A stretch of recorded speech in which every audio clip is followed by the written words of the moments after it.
Hello, everybody. Welcome to our LinkedIn Live event today from the MIT Sloan School of Management. I'm Rob Dietl. I'm a senior director here at MIT Sloan. Delighted to have our online audience joining us today. As you know, we run these LinkedIn Live webinars on a very regular basis, and our hope, as always, is to provide you with useful information here from the MIT campus that will help you as an individual, as a leader, and as a person within an organization to really find success. It's a short period of time, but we try to cover as much ground as possible. And as always, we like to try and leave some space for Q&A as well. Today will be no different. So from wherever you're joining us from around the world, we very often have a wide audience joining from different time zones. It's a pleasure to have you here with us today for our LinkedIn webinar on strategies for inclusive leadership. And there's really nobody better to join us from the MIT faculty than Malia Lazu. Malia is a lecturer here at MIT in the TIES group, which is Technology, Innovation, Entrepreneurship, and Strategic Management. She's also an author, a recent author of a recently published book on intention to impact. Malia has worked closely with us here at MIT Sloan Executive Education and has taught many of our programs.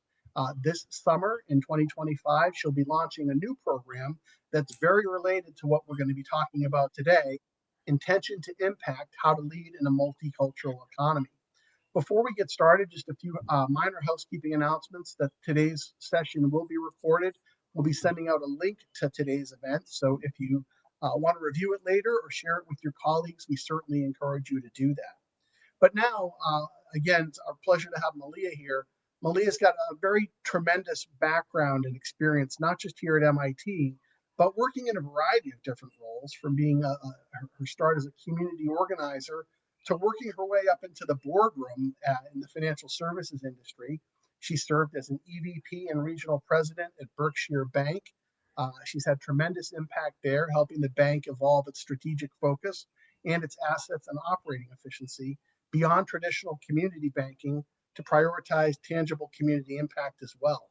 I'm hoping that she'll talk with us not only about her teaching and research here at MIT, but about her experience in writing and publishing her recent book.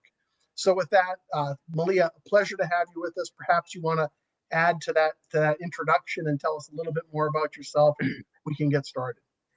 Absolutely. Thank you, Rob. And hello, everyone. Thanks so much for joining us. I'm really excited, especially right now with all this talk about what's wrong with multiculturalism. It's nice to be holding the fire to what's nice about having, what's right, why it works. And so I'm really excited to be talking today. Rob, I don't know if I need to add anything, but I will say that, yes, I started off as a community organizer, and it allowed me to see the value of others. And at one point I was working with at-risk young people. Some of them were in gangs. Some of them, gangs may have been their only way to see a future. And we helped them start legitimate businesses. And it was there that I saw how many, we use the term a lot at MIT Sloan, lost Einsteins. And that's who I was working with, and it was evident to see when we don't value all people in this country, where we're really missing out. And that there's the same, the same accounts for business, right? If you're ignoring 50% of the species, you're definitely not getting your best and brightest ideas. And the research I've done, both through experience and then in writing this book From Intention to Impact, which actually came out a year ago today. So this is like a nice little anniversary in launching this class. But shows that, right? There's a great study that I would suggest anyone who's interested in DEI to look at, which is called Diversity Matters. And it's put out by McKinsey every year. They've been doing it for maybe 10 years now. So it's not, a Johnny come lately sort of thing. It's something that McKinsey has been studying for a while. And what it shows is that diverse markets or diverse teams are 70% plus more likely to enter new markets successfully, right? You are more profitable. McKinsey says 45% more profitable. And then there was a stat that when I saw it, shook me to the core because I know, when it comes to capitalism, we try to say that this is where greed becomes good, right? Where greed makes everything equal for some reason, right? It's all about money. We're just about money. And this is a Citibank economist who did a study that showed that we're losing up to $16 trillion every decade because of bias. And these stats are not only important for us to hold in our hearts, but to see who's putting these out, right? It's not the NAACP or the National Organization of Women saying that we're losing trillions. It's a very large bank, right? It's an economist, it's people who believe in the capitalist structure as we have it now that's saying we're leaving money on the table because we don't think women, people of color, people with disabilities, people within the LGBTQ space have value, right? And we're actually leaving money on the table. And so what we're going to dive into, what I dive into with my book and what we're going to dive into with this class is really understanding what we're losing when we don't lean into our multicultural society, And when you think about it, there's no other place where diversity doesn't make things stronger, right? If you're running a business right now, you have diverse revenue streams, right? You have diverse investors. You invest in diverse markets, right?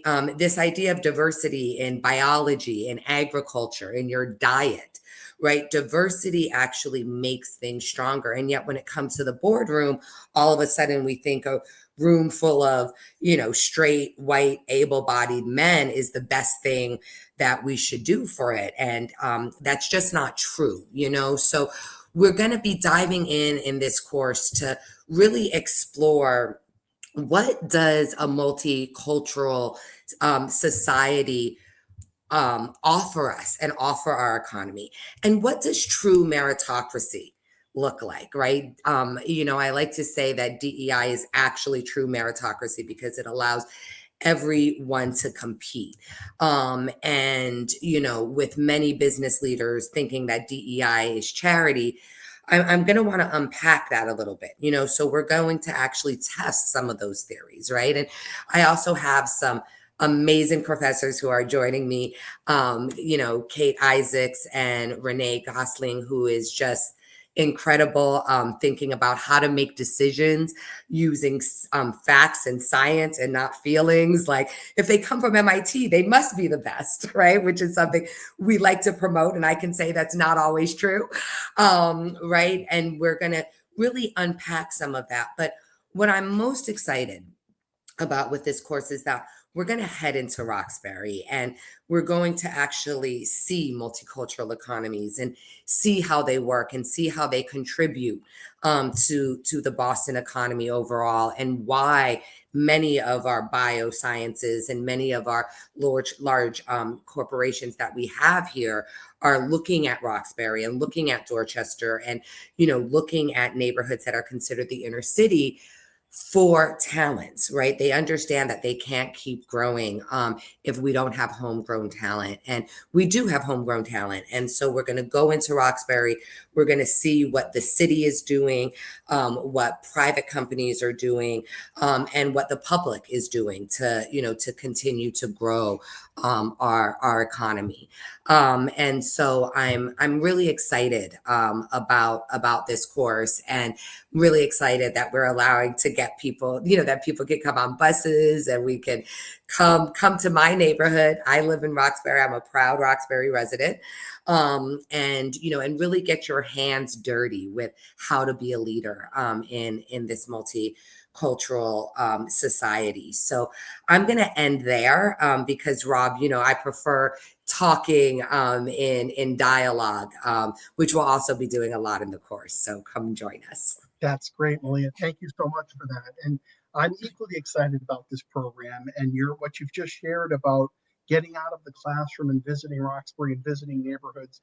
It's so MIT. I mean, I think everything that we do here really focuses on action learning, not just sitting in a classroom and listening to a lecture, but applying that. And one of the mantras that I have often heard over the years at MIT is it's important to go see and assess. And that's exactly what we're going to do in this class. Many times when companies come to us for a custom program, they insist on doing company visits or site visits or getting out and getting out into the community. And that's exactly what we're going to do with this program. Can you share a little bit more about the people that the participants in this program will be interacting with, and kind of that how you struck that balance between classroom frameworks and field experience, and how that will work to really create a great learning experience? Yes, yes, absolutely. We see the classroom experience to be critical and important to bookend a field experience, right? At first, one helps set context, right? We're going to come in, we're going to, learn about power, right? We're going to learn about the importance of DEI, about what values, right? You should have in seeing that, and then that allows you to come into the field with a little bit of cultural awareness, right? I know for a lot of us, we're very comfortable walking into a boardroom, right? We're very comfortable to go see Pfizer maybe, or, State Street, or, another company that's in Boston. But how comfortable are we, walking into a neighborhood, right? And so we're going to have some of that conversation. But what I wanted to do is, because so often people see DEI as charity, is I wanted us to come in and actually talk to folks who are moving billions of dollars through the economy, who happen to be Black or brown or a woman or all these things, right? So that we could see that this isn't charity, right? That, in Roxbury, $1 billion lab, right, is being built with, companies, and working with the Ben Franklin Institute of Technology to create courses to be able to create a workforce, right? These are very large deals that people expect to make a lot of money on. And that's where we're going to sit in the field, is we're going to see, and hear from not only these business folks, but how they work in conjunction with the community to bring the community with them. Richard Taylor, who is one of the developers in Roxbury, he was also the first Black developer to do a hotel in the seaport, right?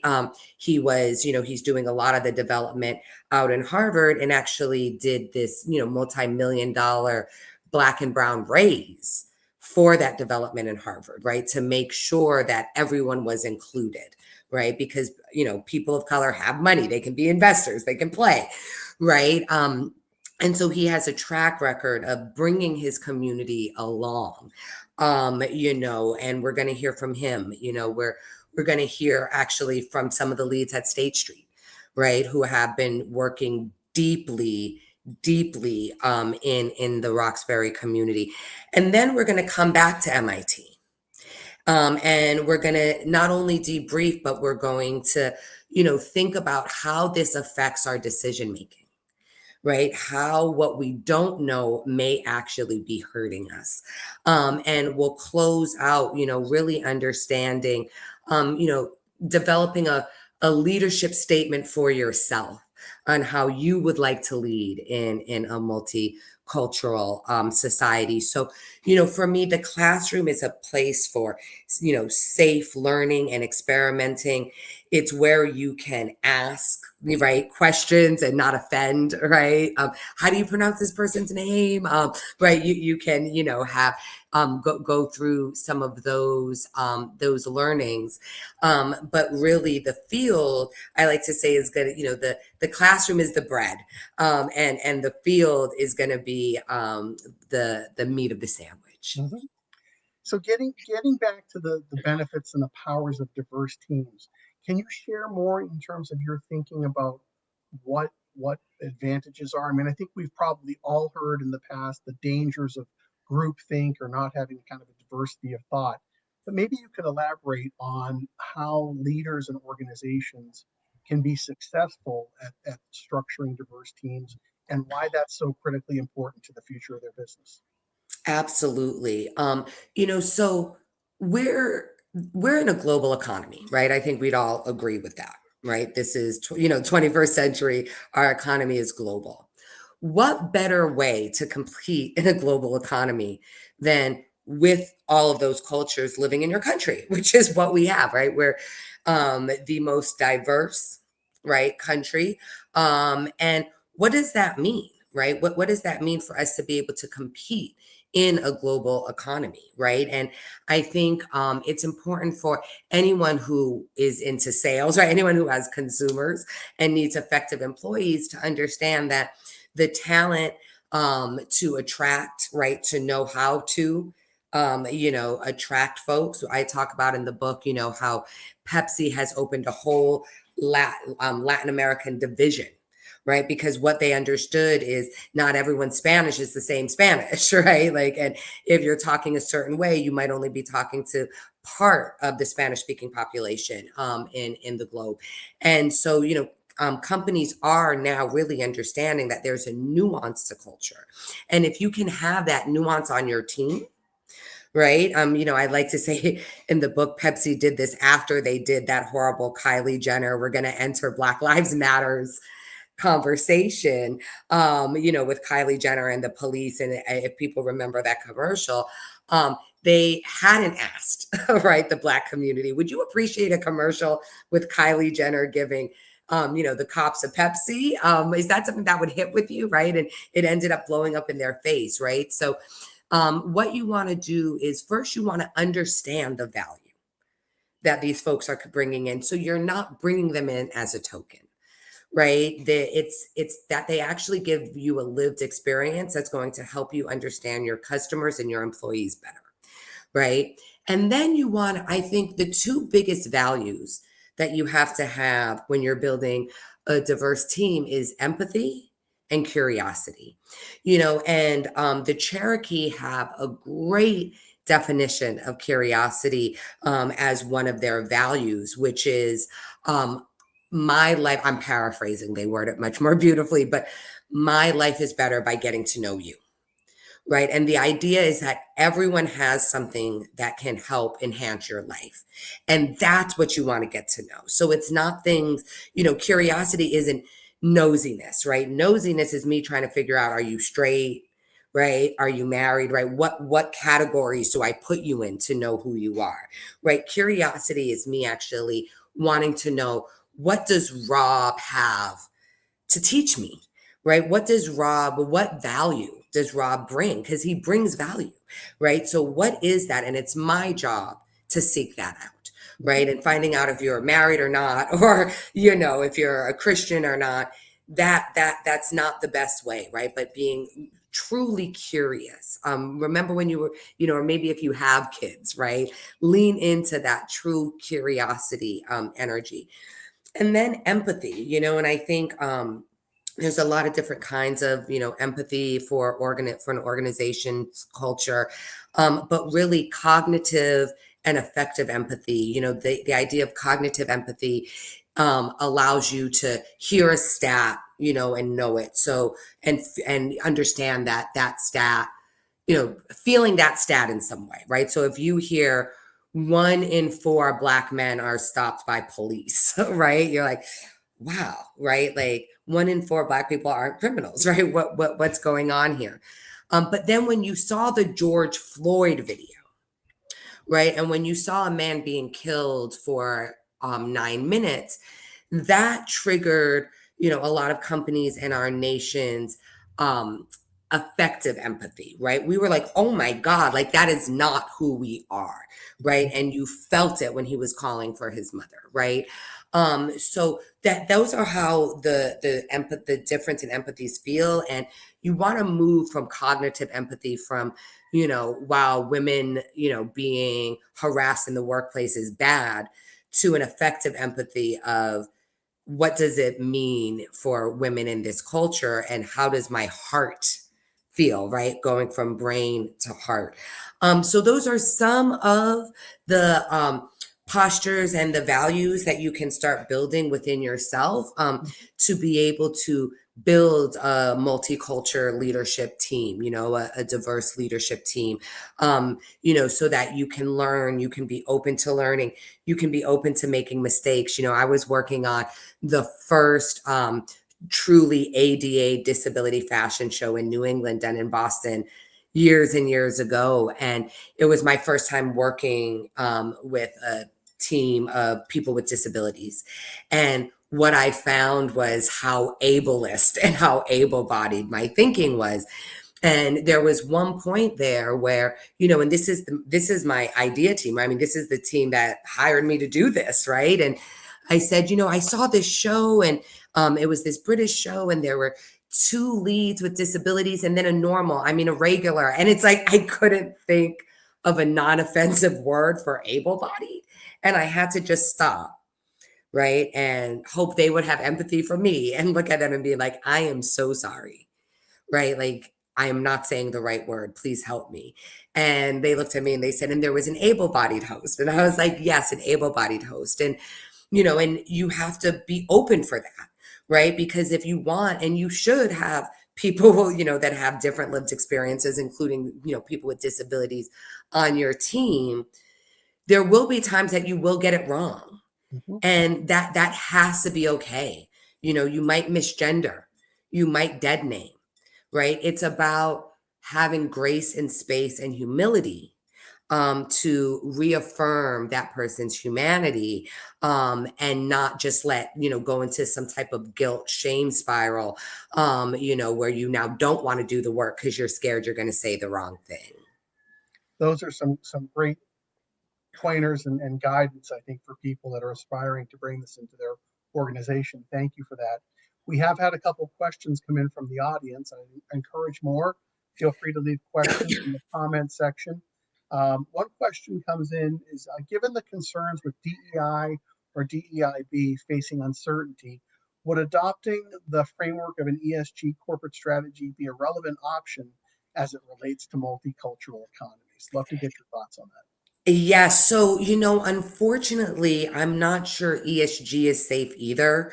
And I do think, though, I was actually just having a conversation with a bank this weekend actually, and they were talking about how ESG is also, starting to be under attack. But I do think that it's important that we don't get caught up on words, we get caught up on deeds, right? So if it's easier for you to, if ESG is still a term that's acceptable in your company, then use ESG, right? If meritocracy, we're using this word meritocracy, let's use it, right? Because what we know, and you can ask a lot of women, right? Like they can tell you, that meritocracy is something that they would love to see. Right, like they would love to see that. A lot of people who don't go to college would love to see meritocracy come in.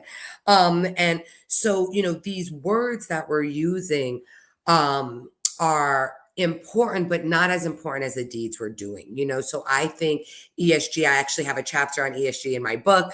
I think it's a really important emerging corporate structure, philosophy, however you want to define it. And if that's a way, where I would say DEI sits, although you're not going to use that word, is in the E and the S, right? And the S actually has yet to really be defined, right? So environmental, the environmental movement has done a great job, right?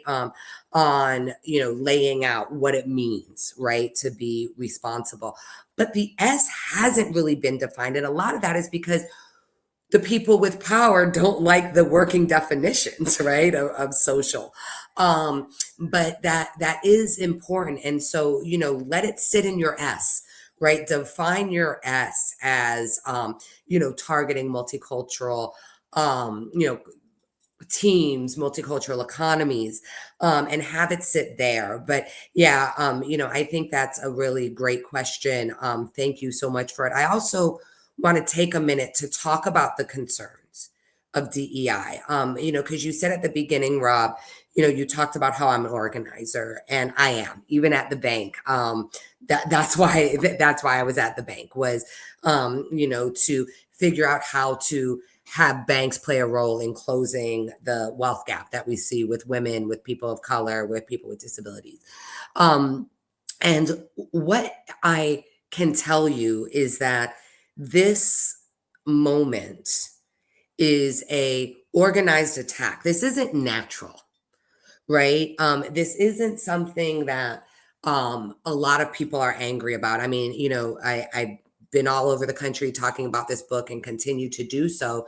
And a lot of the feedback I got, especially from like older white folks, was that they were really scared that they were going to lose the little bit of relation that they've been able to build in the workplace. 75% of white Americans don't have one non-white friend, according to the Washington Post, right? 75% of white Americans don't have one non-white friend. So when we talk about this DEI, right, and when we talk about what it means, what it actually meant for a lot of folks in corporate America was they got to work with and got to know people who weren't in their lived experience, and they enjoyed that. I had one woman working for an investment company say how she has more to talk about with her daughter now because she's on a diverse team. She's learning new lingo, right? She's having a different experience, a more diverse experience, which is the experience of her daughter, right? Even as a young white woman, right? She's lived a more diverse life than her mother has. And so, Timothy Snyder says, do not obey in advance. And I think it's a great rule to fighting oppression.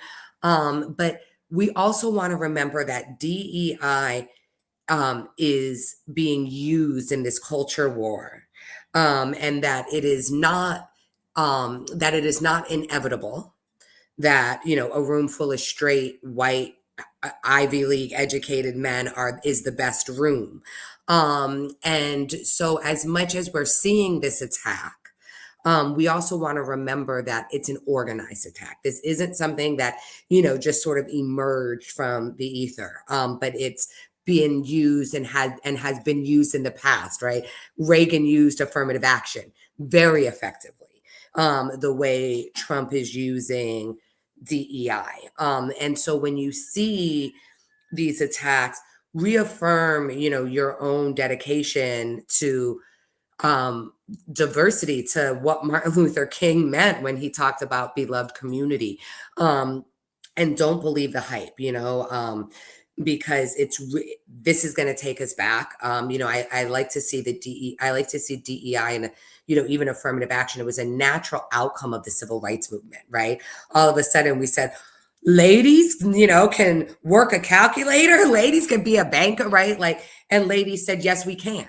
And ladies went into the bank and they did well and they climbed up. And they, if you think that your job is getting taken, I'll give LinkedIn a shout out. Looked up people's LinkedIn because most women have to be overqualified, to have an office next to yours. So if you're feeling uncomfortable, look up their LinkedIn. See if they actually have less relevant experience to a 21st century global economy than you do. Do the test, and most of the time what you're going to find is that this person is overqualified, for their position. So, Malia, do you think that the organizations, at the beginning, we started talking a lot about the research, and in fact, in the comments, we've had some requests to share references or research. So maybe after the call, we can put together kind of a reference Yeah, sheet. and I can say, don't give the black woman your work. No, I'm kidding. McKinsey Diversity Matters, I think, has the most comprehensive. Yeah, Citigroup also did the $16 trillion study. So you can Google that right now as we're talking, but we can definitely get you a list of these things, great. of the sites. Yeah. Thank you for that. So I think where I was going with that is how important, do you think there's a widespread awareness of the research and the economic argument to be made in support of having diverse teams? Or, Yeah, I don't think it matters.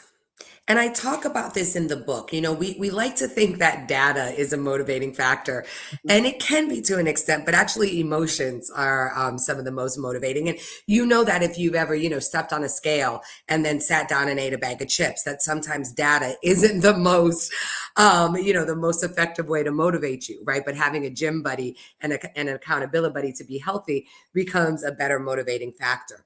I think because of the narrative that we have in this country, people, I mean, even, these stats that you're going to see from McKinsey, right? You're not going to believe them. And that's really the problem, right? Is that we've been told for so long that people who look like you, Rob, have to be smarter, more experienced, and a better leader than people who look like me. That even when we see the data, we're like, oh, no, let me look for something, right? And yet I have never seen a study, and if you have one, put it in the chat that says a room full of white men is more profitable, right? I mean, we see that white men built capitalism and we're making money, fine. But are we making money? Are we making as much money as we could? A lot of economists will tell you no, right?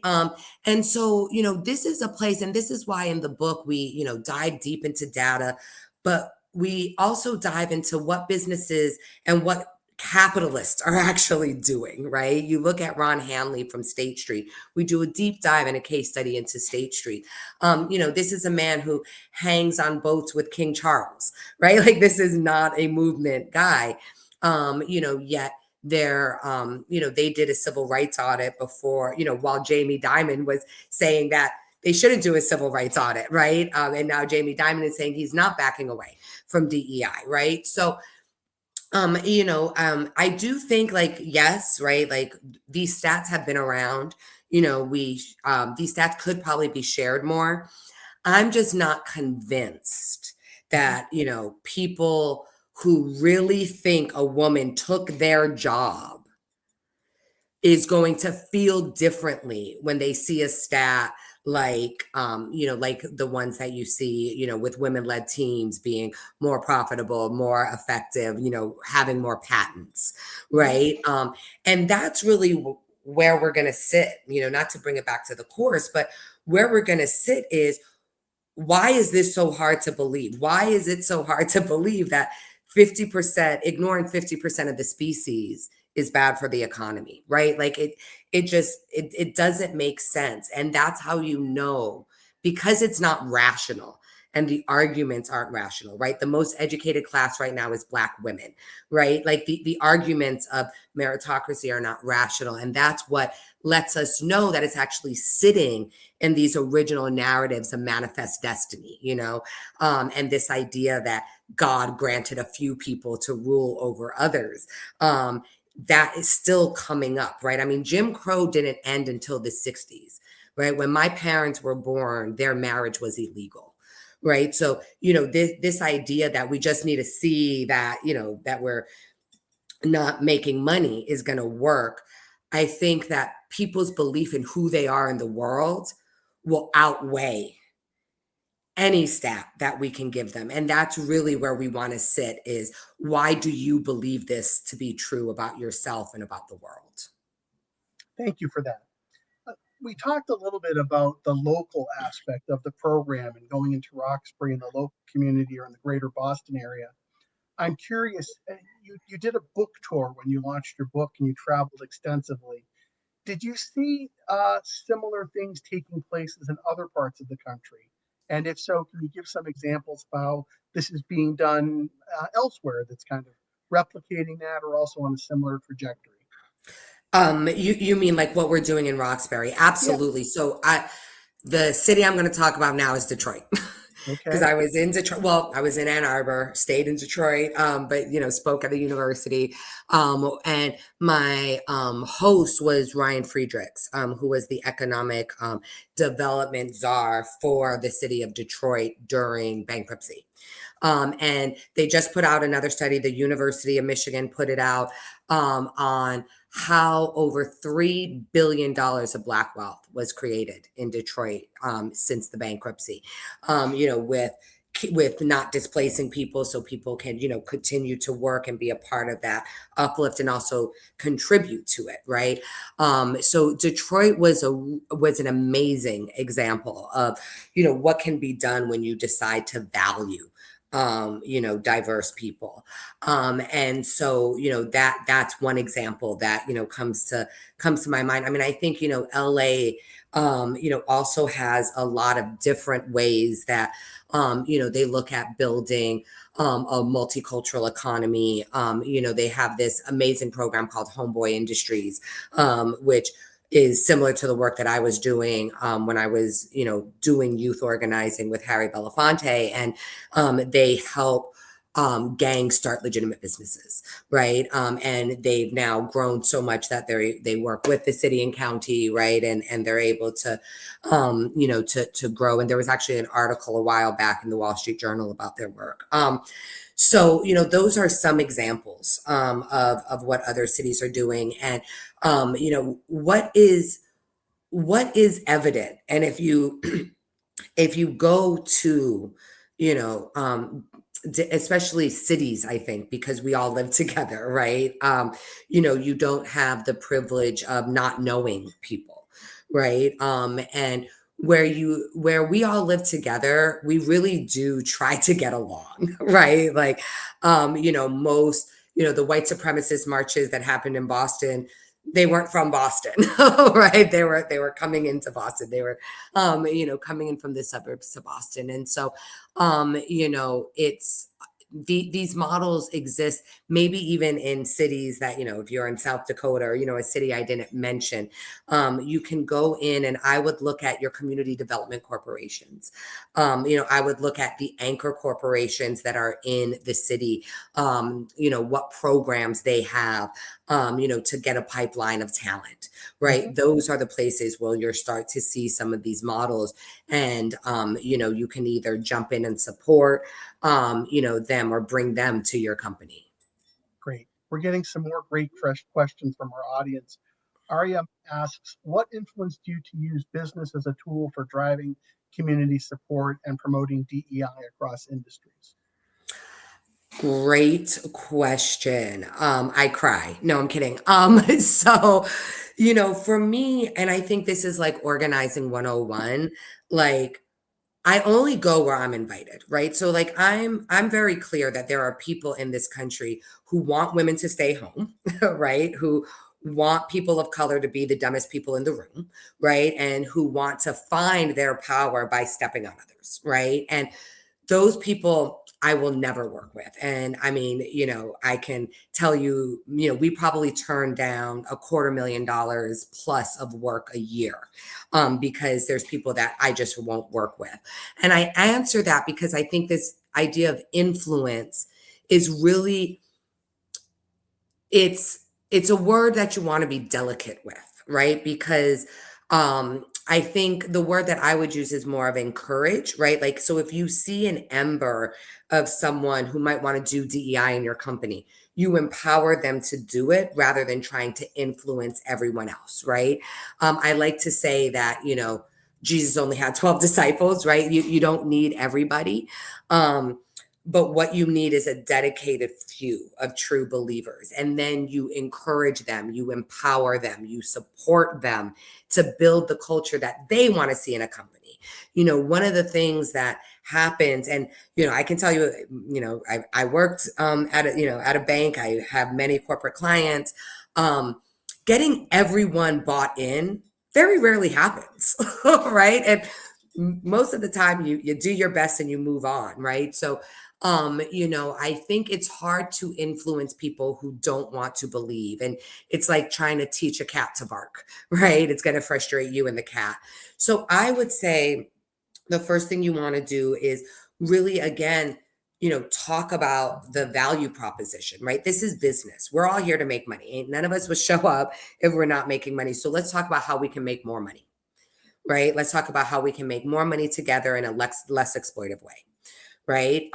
And connect those dots for people, right? If there's a new program, right, you're about to launch a new product, a new service, whatever it might be. Question why you're going to the same circles, right? Question why you want to be in the same newspapers. Question why you want to be in newspaper, right? Versus TikTok influencers, right? Start questioning things, question the norms. so that you can get new ideas flowing, right? Because the receipts are there, right? You get a diverse team, they will be more effective than a non-diverse team. And let the receipts speak for themselves, right? And so, if you're trying to promote DEI within your business, that's how I would suggest you do it. You want to do it in a decentralized way.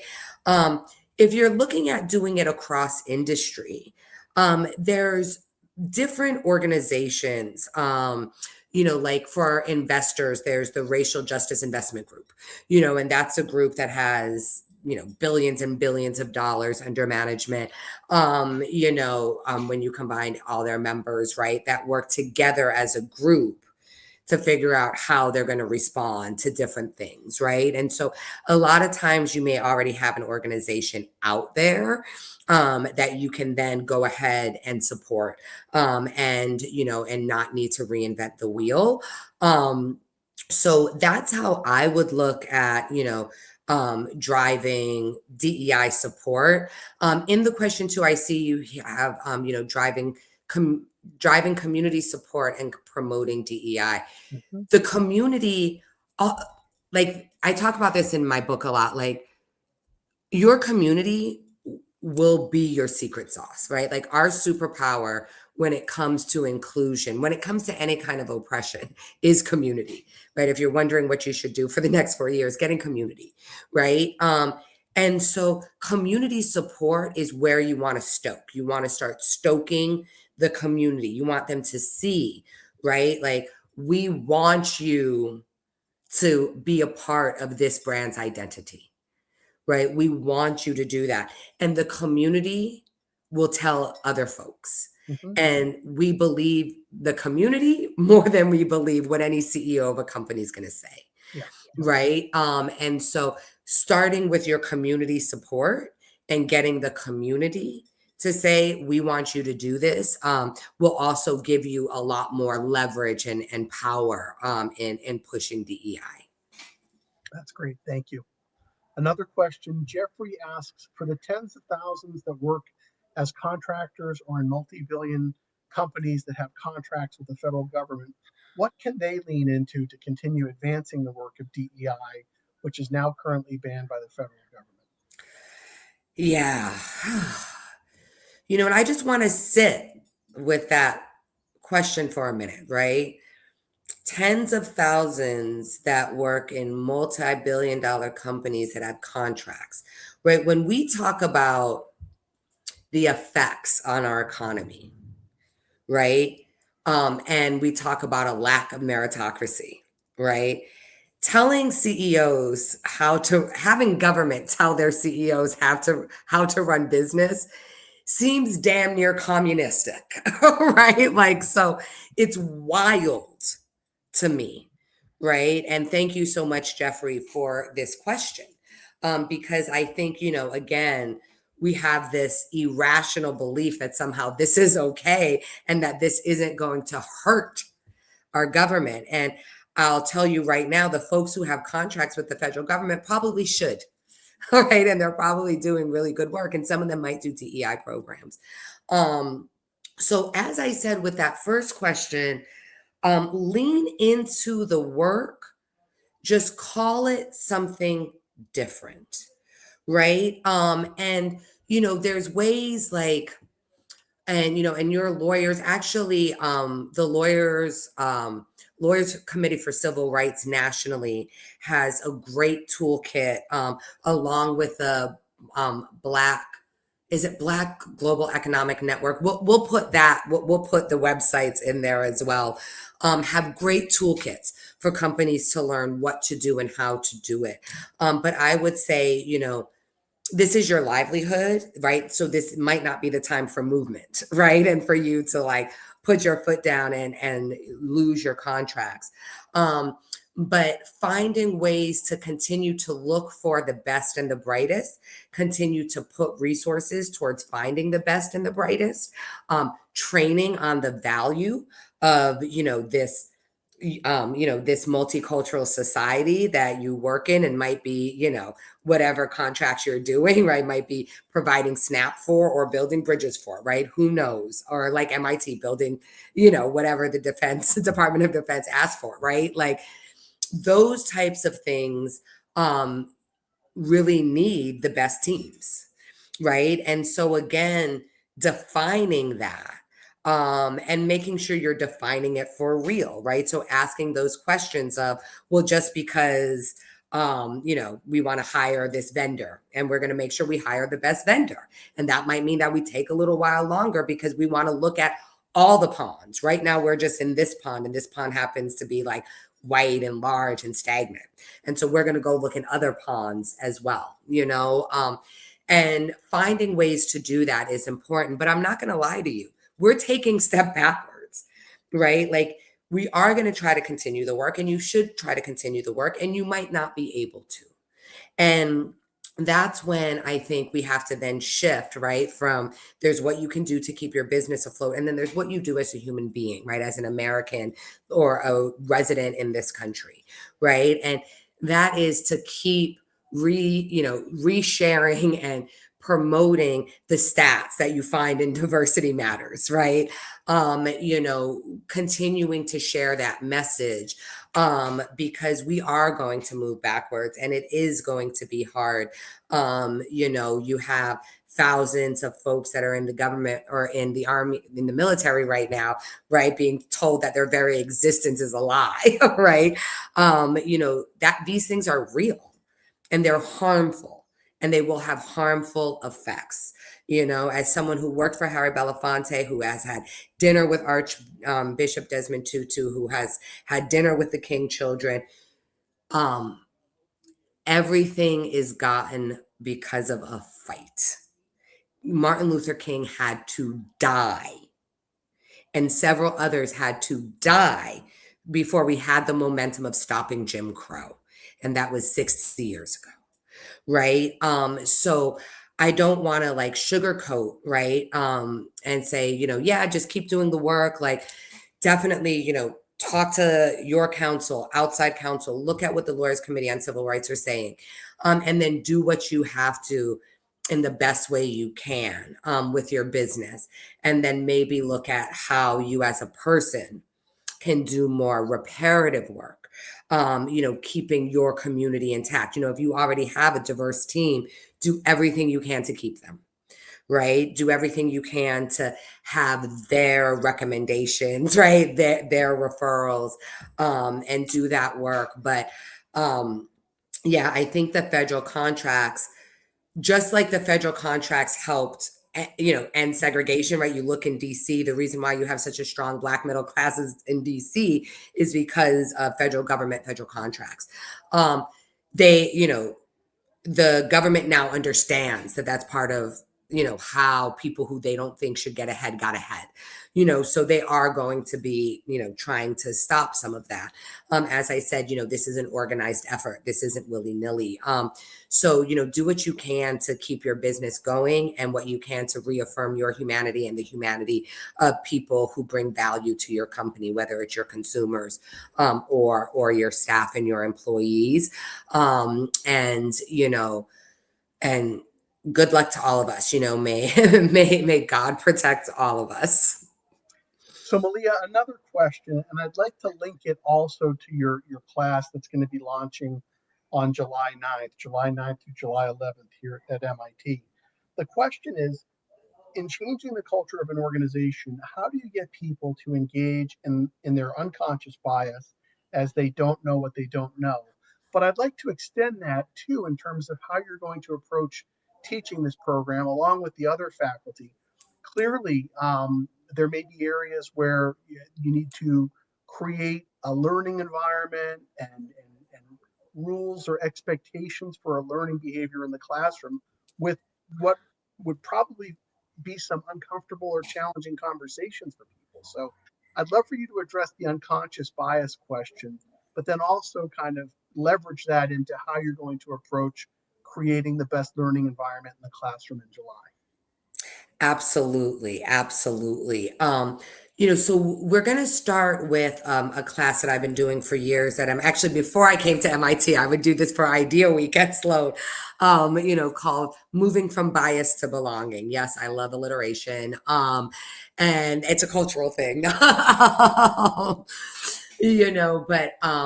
So that we can actually dive down. What is bias? What does it mean? How does it look? How does it show up? Right? Dive into that. And then also, what is the ladder to belonging? What does diversity, we say DEI, DEIB, DEIA, DEI, but what does that actually mean? Because diversity is different than inclusion, right? And inclusion is different than equity, right? And just because you include women, it doesn't mean women have a fair shot in your company, right? They might be making the coffee and being called sweetheart, right? As I'm old enough to remember those days in corporate America, right? So we're going to dive into the nuts and bolts of what these terms actually mean, how they actually show up, and then we're going to dive into power. And I can't go too much into that because there's I can't, what is it, spoiler, like if I spoil it, the class will, it'll be a spoiler, so I can't, but I will say we'll be diving into power. And that's always a hard one for people because we've been so trained that individualism is right. It's right for me to say, well, you should go so I can live, and that's a moral stance, right? And we're going to dive into, is it a moral stance, and is it what you teach your children, right? And so we're going to dive into that in the classroom, and go through again, culture, people's belief systems, their narratives might not change overnight, but having the guardrails, having some anchors that can anchor your exploration. And then because you really do want the culture to tell you how it wants to do this. And this is really where you want to sit in your employee resource groups. Employee resource groups are the keepers of your culture, right? They're the ones who say that off the side of their desk, they're literally volunteering, right? Although best practice is to pay your employee resource groups, which Ralph Lauren does. And we have a nice little case study on that. Ralph Lauren actually uses ERGs for everything. I mean, they put job descriptions through their ERGs. Like that was part of the shift in culture that they made, was ERGs had a lot more power, right? They got them in the budget, right? It had a lot more power than most employee resource groups do. But it's in the understanding of what we're actually saying to one another. It is in the exploration of your own unconscious bias. Um, and again, I think the best way to do that is, like this class, like, is to have someone who can help facilitate feelings, because that's what ends up happening, right? Is the feelings of it all.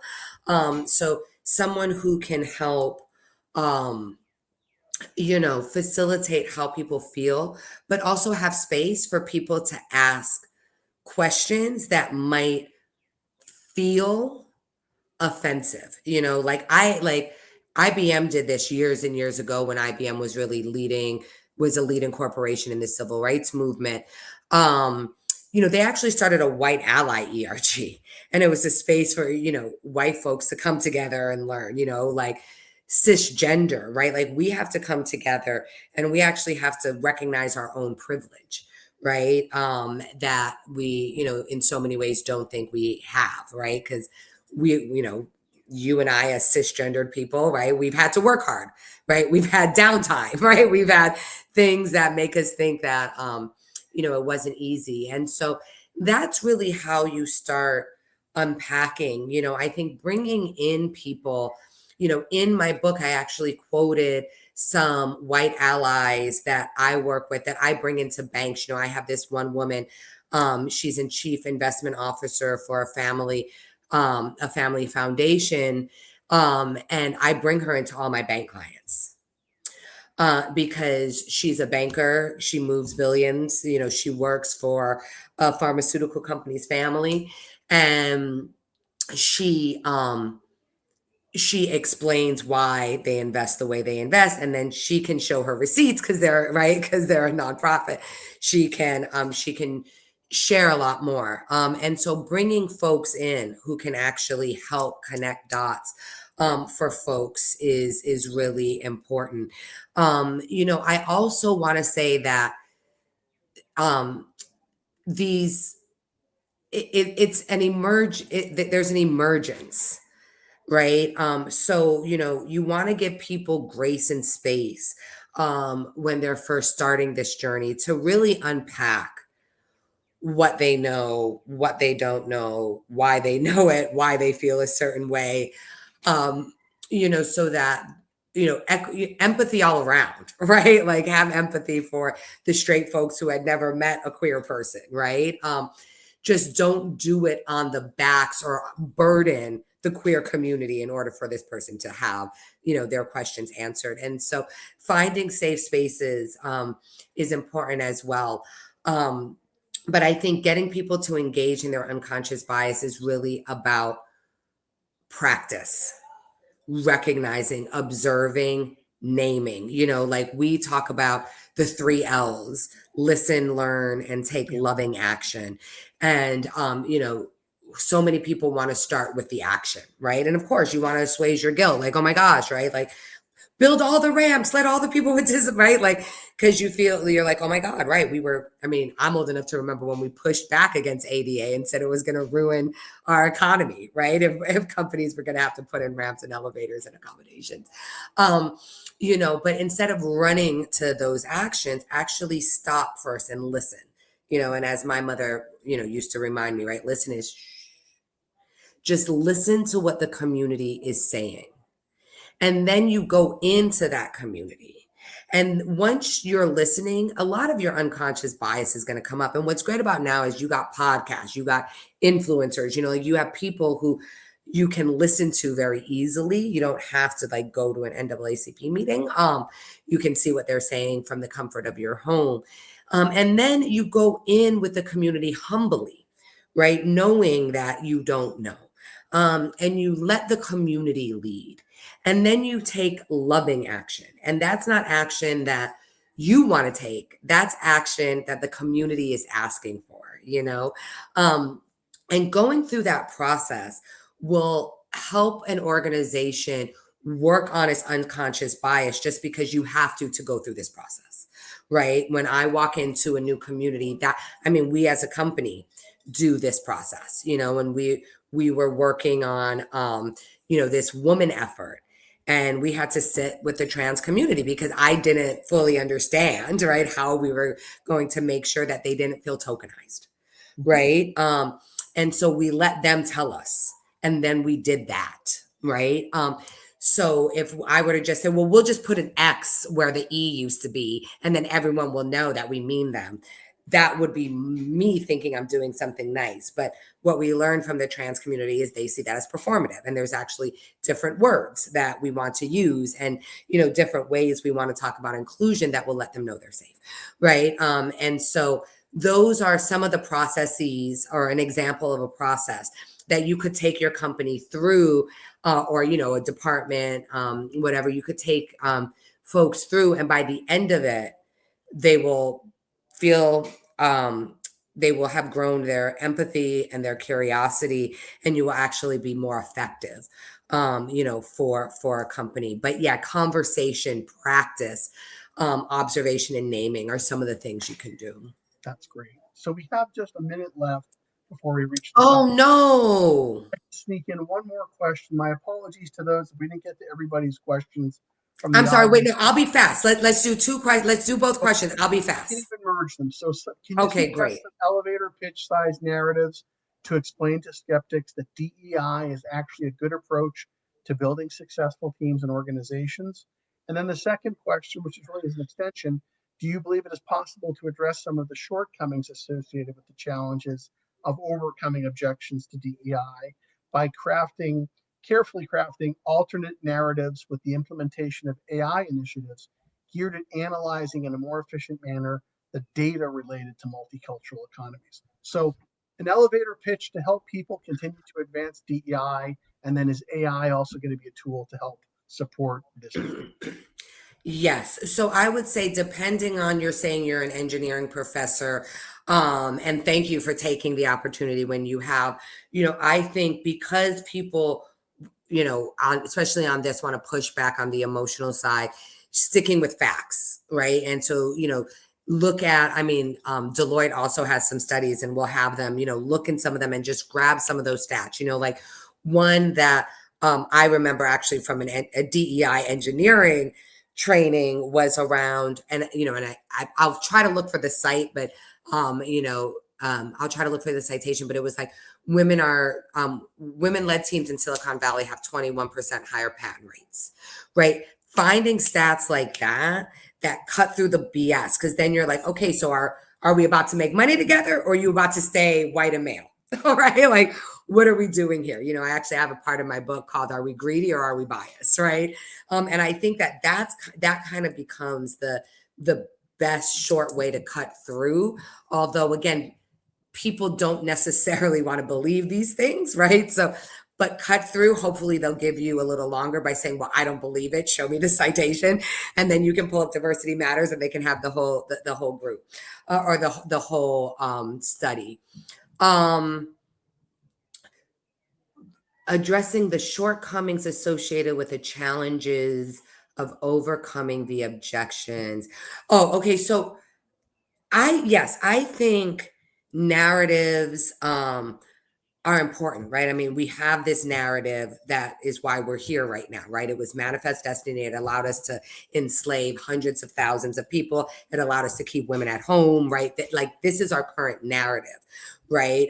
Crazy, childless cat ladies, right? I mean, the fact that that came up in 2024 is insane, right? That women without children are somehow less women, and so I think changing the narrative around reaffirming everyone's humanity, right? Changing the narrative so that it's an empathy driven a narrative rather than a rugged individualism a narrative. As far as AI, I think absolutely AI can, help us find data quicker, better, which is great.